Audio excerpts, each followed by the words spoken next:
Selamat pagi pemirsa, apa kabar Anda hari ini? Bersama saya Puji Lestari, inilah kabar Indonesia.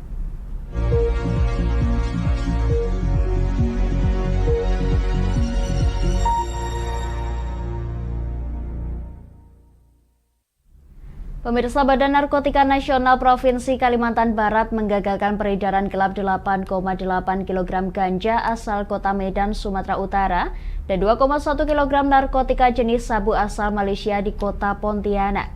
Seluruh barang bukti dimusnahkan pada Kamis lalu.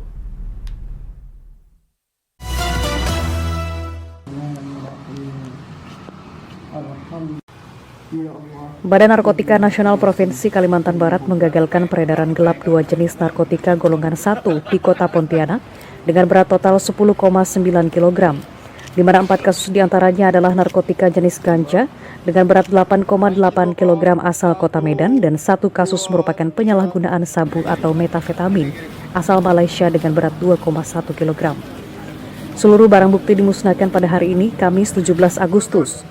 Petugas juga meringkus 4 orang terduga pelaku berinisial AY, AL, AR, dan AF yang proses pengungkapan kasusnya dilakukan secara maraton oleh tim Berantas BNNP mulai dari tanggal 10 hingga 27 Juli 2023. Berdasarkan hasil pemeriksaan, para pelaku menggunakan jasa pengiriman ekspedisi udara sebagai modus operandi agar tidak terlacak oleh petugas dengan target pendistribusian wilayah Kalimantan Barat.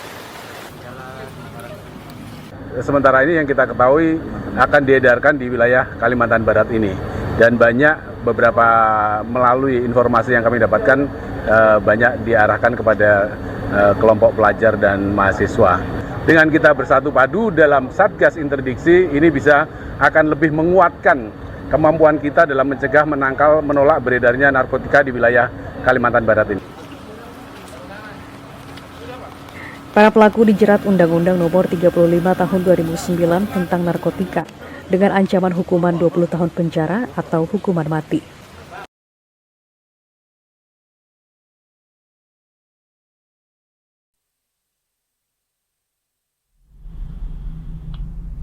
Pemirsa, longsor terjadi di Kelok Cariang kilometer 26 Bungus Teluk Kabung, Padang, Sumatera Barat pada Kamis sore.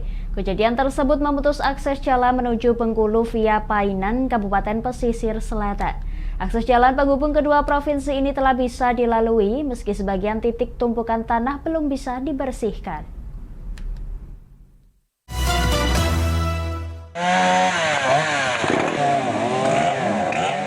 Longsor di kawasan Bungus Teluk Kabung, Kota Padang, Sumatera Barat menyebabkan akses ke Bengkulu via Painan, Kabupaten Pesisir Selatan terputus pada Kamis malam 17 Agustus. Longsor ini dipicu oleh hujan dengan intensitas tinggi di kawasan tersebut. Petugas pun berupaya membersihkan material menggunakan alat berat. Pada Kamis malam pukul 23 waktu setempat, akses jalan penghubung antar provinsi ini sudah bisa dilalui, namun pembersihan di beberapa titik longsor terpaksa ditunda. Tidak bisa kita evakuasi malam ini karena menyangkut ada masih tanah bergerak di situ. Jadi kita mungkin besok pagi kita upayakan evakuasi untuk pembersihan lahan lagi. Tidak ada korban atau kerugian material yang ditimbulkan longsor ini, namun tumpukan tanah longsor telah membuat kemacetan dari kedua arah yang didominasi kendaraan logistik.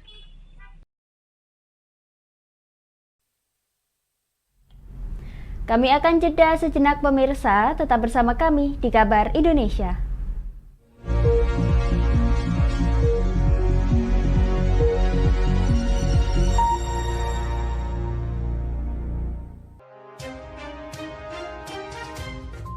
Inilah ketiga anggota komplotan pencuri spesialis pecah kaca mobil setelah melakukan penggelapan 20 sepeda motor dan 2 unit mobil dengan modus retal.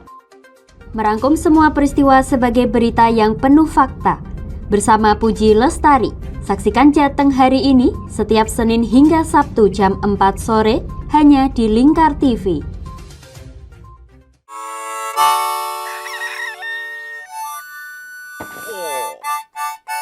Selamat pagi, Patrick.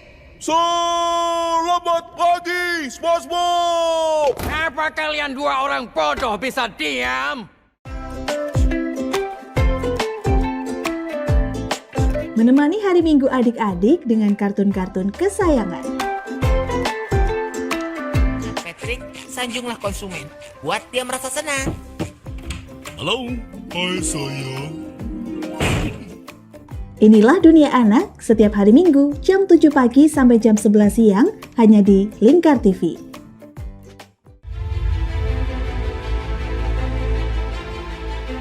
Memberikan pinjaman uang kepada saya dengan bunga 8% per bulan. Membedah opini narasumber, menggali lebih dalam untuk mendapatkan perspektif baru yang lebih faktual. Masalahnya, nota perbaikan kapal itu semua ada di saya. Kenapa Tomo bisa menunjukkan? Demi mendapatkan informasi yang solutif dan terpercaya dalam Bedah Opini.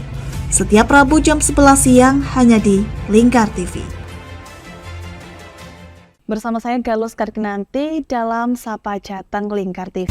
Melintas di daerah Sukolilo dikejar sama petugas bea cukai, ketangkap.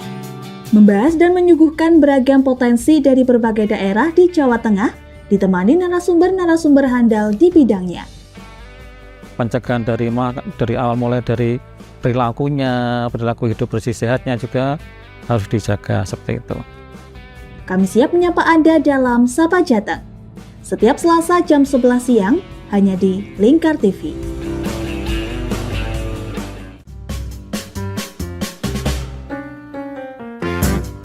Mari pilih motif batik yang kamu suka di Batik Yuliati Warno. Memproduksi dan menjual batik tulis bakaran khas Pati dengan kualitas yang sangat istimewa.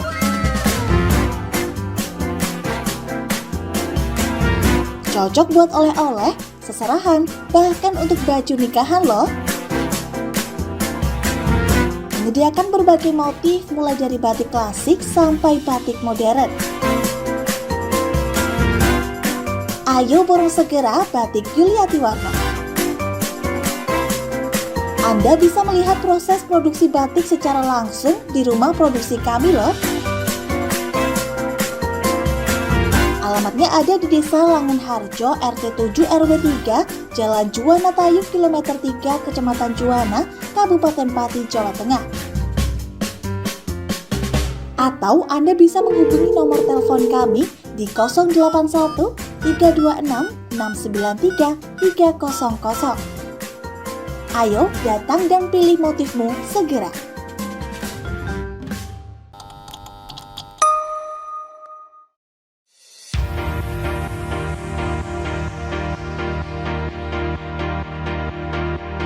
Wah, di Pati ada kedai yang nyaman dan estetik buat nongkrong bareng Besti. Ini dia, Kedai Sendika. Alamatnya ada di Gang 2 Sarirejo, Kecamatan Pati, Kabupaten Pati, Jawa Tengah.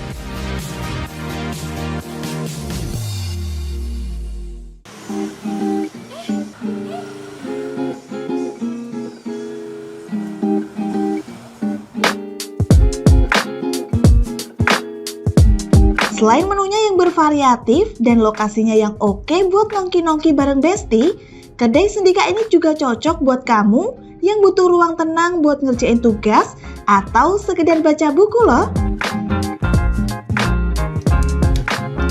Buka setiap hari Jumat hingga Rabu, mulai dari jam 5 sore sampai jam 11 malam. Ayo, tunggu apa lagi? Ajak besti-besti kamu nongki asik di Kedai Sendika.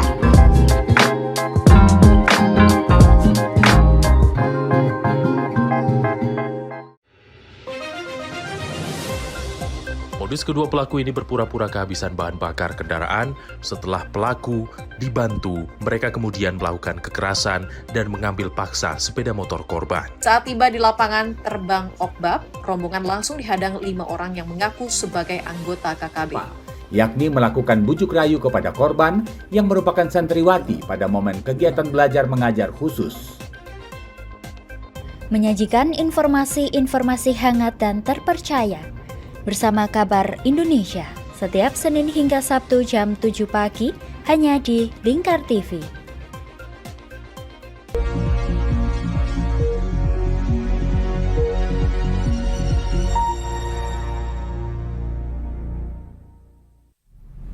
Anda masih menyaksikan kabar Indonesia pemirsa. Pembalap Asia Superbike 1000cc asal Jepang, Haruki Noguchi, meninggal dunia meski telah mendapatkan perawatan intensif di Rumah Sakit Umum daerah Provinsi Nusa Tenggara Barat. Pembalap andalan tim Hard Pro Honda bernomor 73 itu mengalami cedera parah di bagian kepala akibat kecelakaan dalam balapan Asia Road Racing Championship 2023.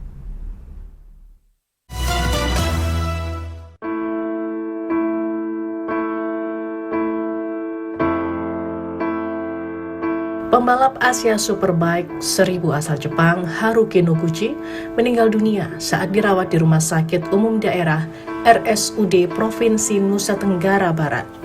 Direktur RSUD Provinsi NTB, lalu Herman Mahaputra, pada Kamis 17 Agustus mengatakan Haruki wafat pada Rabu sore 16 Agustus pukul 17.14 waktu Indonesia Tengah. Pembalap bernomor 73 itu sempat menjalani 4 hari perawatan intensif dan ditangani oleh 6 dokter khusus, namun tidak tertolong karena mengalami cedera serius di bagian kepala. Diagnosanya banyak, kalau trauma, sehingga ya walaupun pada akhirnya meninggal, tapi kami sempat merawat rider ini dan kami terus berdoa mulai hari pertama merawat, dan saya juga bentuk tim khusus langsung terakhir kemarin Haruki Noguchi mengalami kecelakaan balap di tikungan 10 sirkuit Mandalika dalam final race kedua Asia Road Racing Championship pada Minggu 13 Agustus lalu. Pihak rumah sakit masih berkoordinasi dengan Federasi Motor Internasional dan keluarga terkait pemulangan jenazah. Dari Mataram, Nusa Tenggara Barat, Kusnandar, Kantor Berita Antara, mewartakan.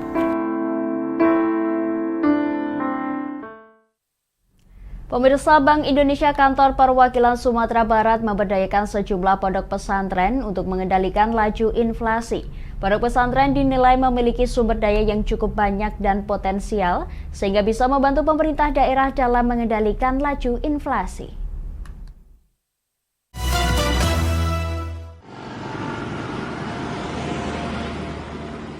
Pondok pesantren di Sumatera Barat dinilai bisa mendukung ketahanan pangan dan pengendalian inflasi karena memiliki massa dalam jumlah besar. Mereka merupakan konsumen potensial untuk kebutuhan pokok. Hal itu disampaikan Deputi Kepala Perwakilan Bank Indonesia Sumbar, Kristofeni, usai penyerahan Program Sosial Bank Indonesia (PSBI) kepada pondok pesantren serta pengurus masjid dan musola di Padang, Kamis 17 Agustus. Kebutuhan pokok seperti cabai, bawang merah, bawang putih, hingga ayam ras disebut menjadi komoditas pangan yang selalu menjadi penyumbang inflasi di Sumatera Barat. Kan cabai, bawang itu merupakan komoditas inflasi kan. Jadi kalau misalnya pesantren dengan 1.000 atau 2.000 santri mereka bisa memenuhi kebutuhan sendiri, berarti permintaan akan bawang merah dan permintaan dan suplainya akan terjaga sebenarnya. Dari sisi suplai mereka produksi sendiri, permintaan nggak lebih terjaga juga, jadi inflasi lebih terjaga. Setidaknya, Bank Indonesia telah membantu 14 pondok pesantren di Sumatera Barat untuk mewujudkan ketahanan dan kemandirian pangan. Bantuan tersebut berupa penyediaan alat dan mesin pertanian, serta pemberian pendampingan, manajemen keuangan, serta pelatihan ketahanan pangan.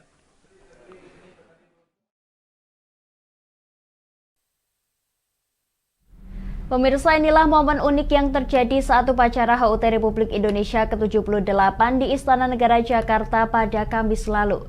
Menteri PUPR Basuki Hadi Mulyono, Menteri Pertahanan Prabowo Subianto, dan anggota Paskibra menjadi bahan perbincangan di media sosial.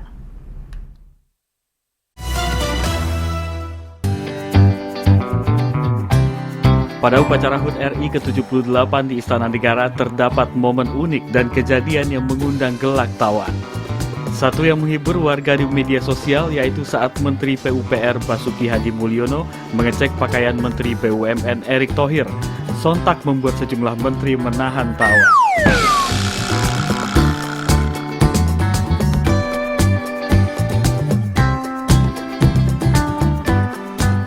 Tidak hanya Basuki, Menteri Pertahanan Prabowo Subianto juga mendapat perhatian lebih dari para peserta atau undangan, terutama saat Prabowo disorot kamera, terdengar sorakan dan semakin riuh saat direspon oleh Prabowo.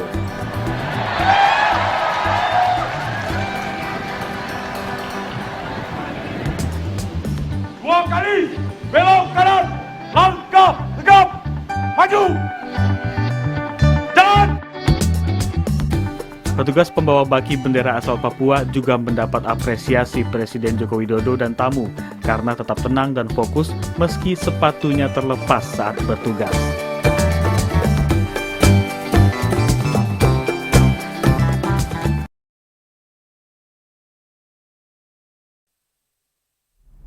Pemirsa, Musimin warga lereng Turgo Merapi Kabupaten Sleman, Yogyakarta mengabdikan dirinya untuk keberadaan anggrek lokal di hutan Merapi. Ia berhasil membudidayakan sebanyak 120 jenis anggrek lokal Merapi yang sempat punah akibat erupsi Gunung Merapi tahun 1994.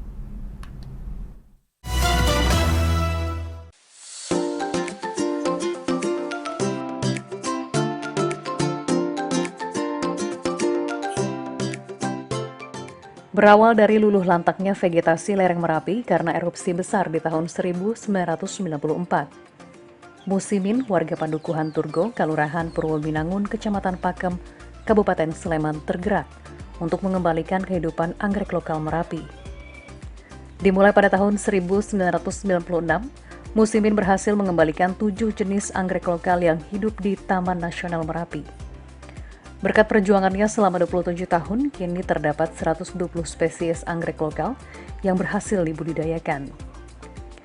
Seiring berjalannya waktu dengan dukungan berbagai pihak, di kediaman Musimin telah berdiri 2 unit rumah hijau atau greenhouse. Perjuangan Musimin dalam menumbuhkan kembali anggrek lokal di hutan Merapi pun tak mudah. Anggrek yang ia tanam bertahun-tahun kerap dicuri. Sulit-sulit yang tanam.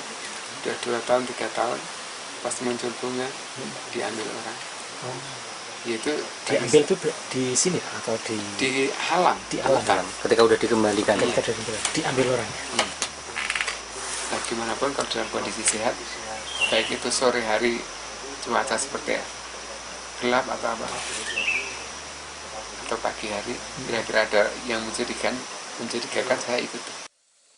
Atas pengabdiannya mengembalikan spesies anggrek lokal Merapi ke habitatnya, beberapa anggrek langka seperti Dendrobium tetraedre dan Oberonia imbricata kini masih bisa ditemukan di hutan Merapi.